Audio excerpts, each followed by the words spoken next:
Bismillahirrahmanirrahim. Assalamu alaikum. Welcome back to my channel Grammar's Word. My name is Kiran Ishfaq. Today our 18th lecture. Let's start our topic future tense. The future tense is a tense that is used to represent an action that takes place in the future. One fact that you should keep in mind is that a simple future tense action starts and finishes in the future itself. There are four types of future tense: simple future tense, future continuous tense, future perfect tense, and future perfect continuous tense. Let's start our main topic, simple future tense. I will discuss in detail. Definition of future tense. Verb are words that we use to refer to actions or states of being. In English, verbs can be used in a variety of verb tenses. The tense of a verb, generally speaking, tells us at what period in time an action or state is happening. The particular verb tense we will look at is called simple future tense. Simple future tense is used to refer to events that will happen in the future. यानी अंग्रेज़ी में fail को मुख्तलिफ़ किस्म के fail के दौर में इस्तेमाल किया जा सकता है. किसी फ़ेल का तनाव आमतौर पर हमें बताता है कि एक अमल किस वक्त हो रहा है. मुस्तकबिल में वक़ूअ पज़ीर होने वाले वाक़यात का हवाला देने के लिए सादा मुस्तकबिल का ज़माना इस्तेमाल किया जाता है.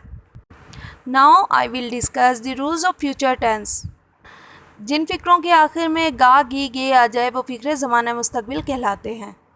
फॉर एग्ज़ाम्पल, मैं प्रोग्राम में तकरीर करूँगी, हम शाम को पहुँच जाएंगे. The simple future tense is used to refer to actions और states that begin and end in the future. These events have not happened yet but will happen sometimes in the future. For example, I will meet her at the mall. The monkeys will eat any bananas. In general, we use the simple future tense for several different reasons. Here are some of the common reasons this tense is used often.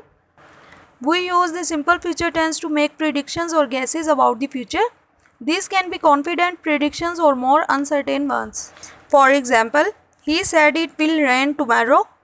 I think our team will win the cricket game. These are the basic examples of simple future tense. I hope that you are understanding very well. Now I will discuss the second rule of simple future tense. Firstly, I introduced helping verb shortly. A helping verb is a verb that combines with a main verb to form a verb phrase. Sometimes it is also called a verb marker.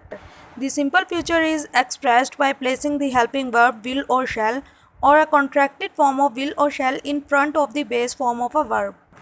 He, she, it and singular name the use of shall and the use of will, I, we, you, they and plural. Now I will discuss the third rule of simple future tense. The use of first form of verb in simple future tense. Simple future verbs are used for actions that will happen at a specific time in the future after the current moment. This includes plans, predictions, promises, willingness, and decisions. There are two forms of the simple future tense. The first is formed using will, and second is formed using shall. Shortly, we use the first form of verb in simple future tense. Now I will discuss the formulas of simple future tense. Firstly, I will discuss positive formula. Use this structure to make affirmative sentences: subject, will, first form of verb, and then object. For example, we will watch a movie this Friday. The positive formula, also called affirmative formula. Now I will discuss the negative formula of simple future tense. The simple future tense does not get much more complicated when we want to make it negative. In order to make the simple tense negative, all you need to do is put the word not after the word will and shall. For example, we will not watch a movie this Friday. Now I will discuss the interrogative formula of simple future tense. To ask a question in the simple future tense, the formula is will, subject, first form of verb and then object. We use the simple future tense in the interrogative form to ask for situation that occurred in the future.